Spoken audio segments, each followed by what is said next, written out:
A paz do Senhor, meus amados. Mais uma vez estou aqui trazendo o ensino da Palavra de Deus, cujo tema é um tema muito relevante para esse tempo que estamos vivendo. É um tema de extrema importância, que é a oração que prevalece em tempos de crise. Quero agradecer desde já aos nossos apóstolos, Hélio e Graça Moraes, agradecer a diaconisa Edma, que me incumbiu de trazer esta palavra, esse ensino, essa primeira parte desse estudo, que tem o subtítulo de A Oração Sábia. E eu me chamo Júlia, sou pastora aqui em João Pessoa, da Igreja do Evangelho Pleno, e o meu esposo, pastor Clodoaldo Rolim, pastoreia comigo. O Senhor nos deu a graça desse ministério, né? Maravilhoso servir a Deus. Então, o tema de hoje é a oração que prevalece em tempos de crise. E o subtema é a oração sábia. E nós vamos falar um pouco sobre Salomão, que teve tanta sabedoria na sua oração. E através dele e de alguns servos do Senhor, nós vamos aprender como orar com sabedoria. Porque se não tivermos sabedoria, não alcançamos o trono de Deus. Então, que nessa noite, né, nesse tempo difícil que estamos vivendo, o Senhor venha nos abrir o entendimento e que nós possamos voltar para Ele com a oração certa, né? Então, a oração sábia. Vamos ler 2 Crônicas 7, versículo 1. Quando Salomão terminou de orar, o fogo desceu do céu e consumiu a oferta queimada e os sacrifícios, e a glória do Senhor encheu a casa. Então, o que fazia? O que fazia Salomão ter tanta intimidade com Deus? O que fazia Salomão orar e a presença de Deus ser tão visível, ser tão palpável, não é? A presença de Deus poderosa, gloriosa, que encheu o templo, encheu a casa com a sua glória. O que fazermos para alcançar esse nível de oração ao ponto de sentir a glória de Deus, né? E Salomão, ele amava ao Senhor e seguia os conselhos do seu pai Davi. Salomão viveu, cresceu com o seu pai e a sua mãe, mas os seus irmãos, eles não tinham bons exemplos de servo de Deus, de fidelidade com Deus. Mas Salomão, ele cresceu ouvindo o seu pai. Ele cresceu ouvindo o propósito, a promessa de Deus para a vida dele. E ele, mesmo vendo os maus exemplos dos seus irmãos, vivendo dissolutamente como muitos irmãos viviam. Na família de Salomão houve incesto, né? Houve morte, um irmão matou o outro, houve traição com relação ao seu pai, né? Então, Salomão cresceu vendo tudo isso, vendo a traição de Absalão, lançando todo o povo contra Davi.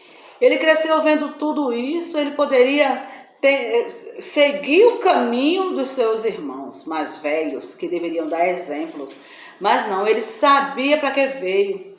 Ele sabia do propósito, ele sabia que a vida dele era de se derramar na presença de Deus, assim como seu pai fazia. Porque apesar de Davi ter passado por muitas provações com relação a pecado, caiu algumas vezes, depois que Salomão nasceu, Davi teve uma vida exemplar. Davi teve uma vida de entrega a Deus, de arrependimento, de quebrantamento. E Salomão, ele decidiu seguir o seu pai. Os outros não decidiram. Salomão seguiu o exemplo do seu pai. E havia uma promessa com relação a Salomão. Então, ele resolveu buscar o Senhor e a cada dia se aproximava do Senhor. Então, Salomão, num ato de adoração ao Senhor, ofereceu 1000 sacrifícios em Gibeão. Isso está em 1 Reis, capítulo 3, versículo 4. Lá estava o tabernáculo e o altar de bronze que Moisés havia erigido no deserto. Naquela mesma noite, o Senhor apareceu em sonhos a Salomão. Que lindo, né? Até os sonhos de Salomão, ele não deixava que os sonhos, que a mente dele se deturpasse para vir outras coisas a não ser a presença de Deus. Então, através desses sonhos, Deus faz uma pergunta para ele. Pergunta para ele e pergunta o que é que ele pediria. O que ele desejaria. O que você deseja, Salomão, que eu te faça? O que deseja que eu te faça? E Salomão respondeu: eu preciso de sabedoria para governar o povo de Israel. Então ele entendia o seu chamado, a sua promessa que Deus havia lançado. E ele disse: eu preciso de sabedoria. Sem a sabedoria não temos nada. Sem sabedoria não adianta oração. Eu posso orar o tempo inteiro, mas se eu não tiver sabedoria, eu não vou fazer com que aquela oração se faça acontecer na minha vida. Precisamos orar com sabedoria. Então, para chegarmos diante de Deus, precisamos ter temor, precisamos ter reverência e sabemos o que vamos pedir a Deus. Então, ele pediu sabedoria. Então, eu quero trazer nesse estudo para enriquecer a nossa vida, os pontos em que Salomão colocou em oração. Diante de todas as orações que Salomão fez, ele foi o homem em que mais orou em toda a Bíblia, escrita aqui, não é? Que está escrito, né? Não significa dizer com firmeza de que foi o homem que mais orou. Não, o que está escrito, a oração mais... aliás, a maior oração, as maiores orações na Bíblia foi Salomão. E fazendo essa organização da oração de Salomão, podemos trazer alguns pontos para compartilharmos, né? Então, o primeiro ponto das características da oração de Salomão, para trazer para nós, para aprendermos como orar, foi que Salomão, ele confessou que Deus é único. Está em 2 Crônicas 6:14. Olha o que foi que ele disse. E ele disse: ó Senhor, Deus de Israel, não há Deus como tu no céu nem na terra, que guarda o pacto e demonstra misericórdia para com os teus servos que andam diante de ti e de todo o seu coração.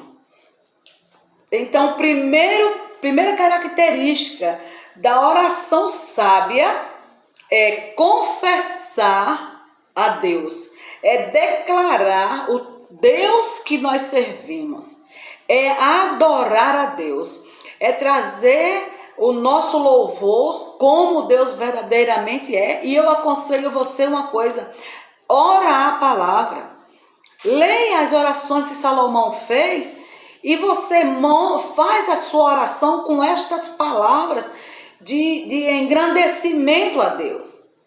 Engrandeça a Deus. Como Deus é magnífico. Ele diz que, ó Senhor, Deus de Israel, não há Deus como tu. Reconheceu o senhorio de Deus. Reconheceu que a oração só tem poder por causa do senhorio do Senhor. Ele é Senhor. Ele é Deus. Ele é... como tu, não há maior Deus como tu. Não há Deus como tu no céu, nem na terra. Que guarda o pacto, que guarda a aliança, que guarda a promessa, que não quebra a aliança, que quando nos chamou foi para sempre. O Senhor nos chamou para sempre. Ele não quebra a aliança, Ele guarda. Aquele dia em que você confessou a Cristo, aquele dia em que você disse, Senhor, eis-me aqui, que você se consagrou ao Senhor, eu quero te dizer que o Senhor, Ele guardou a aliança. A aliança não foi quebrada. Coloca Deus diante de tudo, coloca Deus como Senhor, traz Deus para a tua vida de novo. Coloca Deus como Salomão disse, Senhor, tu demonstra misericórdia para com os teus servos, que andam diante de ti de todo o coração. O que é que nós precisamos fazer para termos uma oração sábia? É colocar Deus como único, em primeiro lugar. A primeira característica é a oração para trazer Deus como o Senhor, como Ele é, assim como Ele é. Né? Então Salomão fez isso.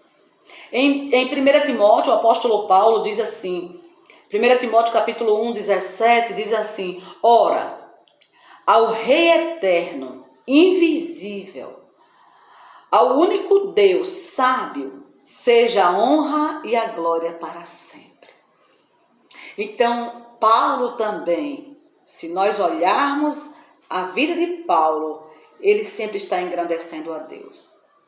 Não há oração sem engrandecimento, sem colocar na nossa oração o Deus único, verdadeiro, que pode fazer todas as coisas. Coloca assim, aprende assim. Faz oração sábia. Não começa logo a tua oração pedindo e não coloca ordem na tua oração. Aprenda a orar com sabedoria, colocando Deus como Ele é, não é? Então Salomão nos ensina particularidades muito grandes. E diz assim também em 1 Coríntios 8:6, o apóstolo Paulo diz, para nós há um só Deus e Pai, de quem são todas as coisas, e um só Senhor, Jesus Cristo, pelo qual são todas as coisas. Oh, glória a Deus. Esse é o nosso Deus. A Deus toda a glória. A Deus todo louvor. O que precisamos aprender é iniciarmos a nossa oração colocando o comando da nossa oração a Deus. Declarando quem Ele é na nossa oração, né? Então, o próximo ponto, a próxima característica da oração de Salomão, ele proclama a fidelidade de Deus. Em 2 Crônicas, capítulo 6, versículo 14 e 15, ele diz assim,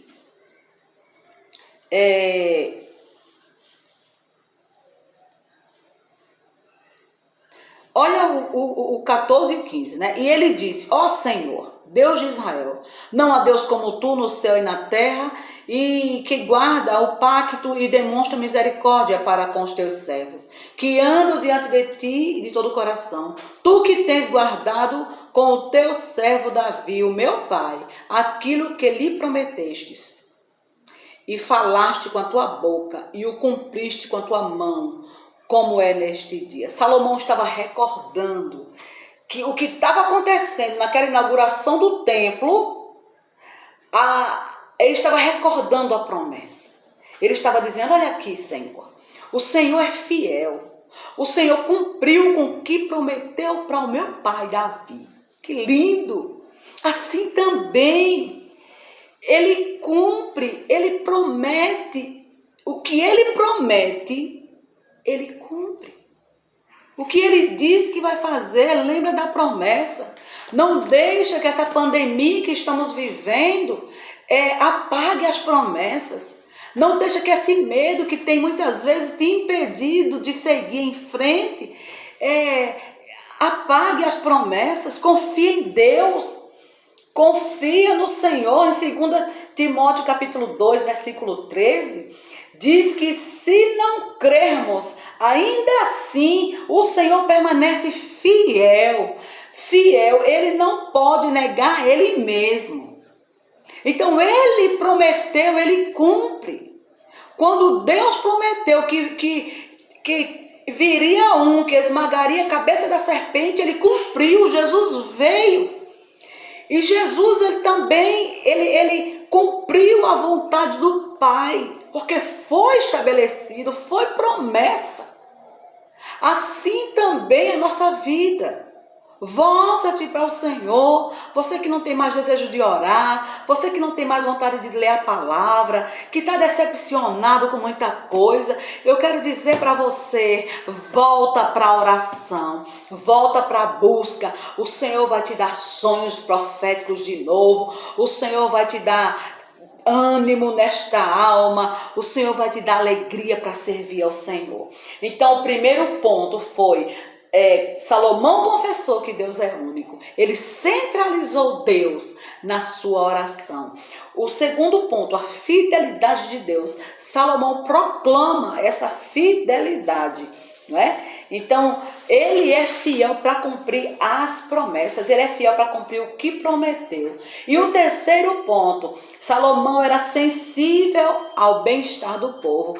Salomão intercedia pelo povo. Salomão trazia agora, sentia a dor do povo. Está escrito, né? Que nós, lá em Romanos capítulo 12, versículo 13, diz que alegrai-vos com os que se alegram e chorai com os que choram. Então Salomão, ele nesse nível de oração e de relacionamento com Deus que ele se encontrava, ele agora faz a sua oração. Senhor, Senhor, pelo povo. Senhor, o povo caiu em pecado, mas está voltando para ti. E se o povo pedir perdão, o Senhor perdoa.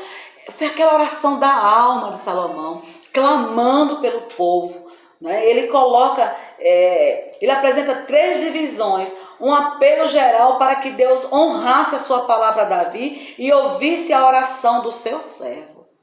Então ele disse, além de o Senhor honrar a palavra que falou para o seu pai Davi, ele vai também honrar a oração do seu servo. Eu quero dizer também, nesse pequeno tempo de mensagem, o Senhor ouve a tua oração. Volta de novo. Ele ouve a oração dos seus servos.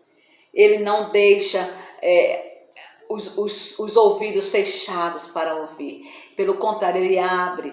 Lembra quando ele disse lá em 7,14, os meus ouvidos estão abertos, não estão surdos, estão abertos, os meus olhos atentos, estão tudo preparado para ouvir a oração do seu povo.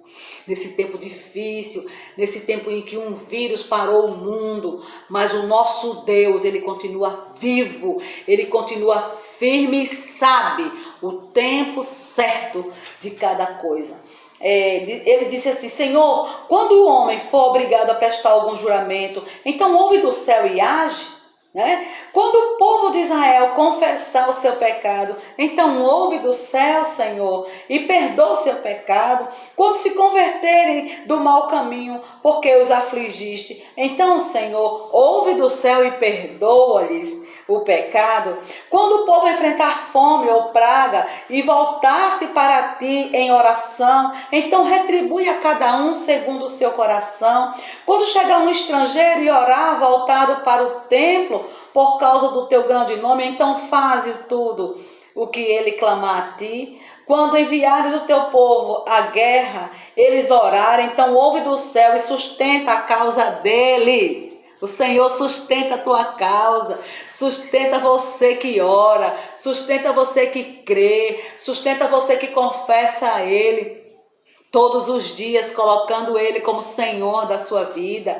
Ele sustenta, né? Então foram esses 3 pontos da oração de Salomão. E eu quero concluir com este versículo 27 de 1 Reis, capítulo 8, essa oração de Salomão. Olha como Salomão faz, declarando quem é Deus, não é? versículo 27. Todavia habitará verdadeiramente Deus na terra? Eis que o céu e os céus dos céus não conseguem te conter, tanto menos esta casa que eu tenho edificado. Ele disse, nada consegue te conter, nem os céus dos céus, e nem tampouco esta casa. Salomão está dizendo, esta casa que eu edifiquei para ti, ela não consegue conter a tua glória, ela não consegue conter a tua presença, porque tu és grande e poderoso, Senhor. Quem consegue te conter? Né? Assim também é na nossa vida. Guarda, entrega, se deleita no Senhor, porque Ele é poderoso para cuidar de você, para guardar você, para guardar os seus, para ouvir aquele clamor, para ouvir o teu arrependimento por ter deixado esse clamor, e você volta para Ele e lembra do que Ele te prometeu, porque Ele é fiel para cumprir. Que Deus te abençoe, em nome de Jesus. Eu quero ler essa palavra que diz que o encerramento dessa primeira parte, diz que o versículo 27 que nós lemos, ao reconhecer a onipresença de Deus, como o faz, revela a percepção que Salomão tinha da grandeza e infinidade divina. Certamente um ingrediente vital na oração eficaz. Como é gratificante é nos abandonarmos, aleluia, abandonar nossa limitação humana e nos voltarmos para o Deus Todo-Poderoso. É gratificante isso, pois não há quem se iguale àquele que é, aquele que pode, aquele que ao mesmo tempo é infinito e é eterno. Ele não se pode medir, não se pode ser contido em algo terrestre, nem tampouco nos céus dos céus. O nosso Deus não habita em espaços limitados do tempo, e nem está subordinado à sucessão infinita dos anos. Quão grande é o nosso Deus! O nosso Deus não habita só em templos feitos por mãos. O templo feito por mãos não sustenta, não consegue conter o nosso Deus. Mas a Bíblia diz que nós somos templos do Senhor. Então Ele habita em você. Prepara o teu altar.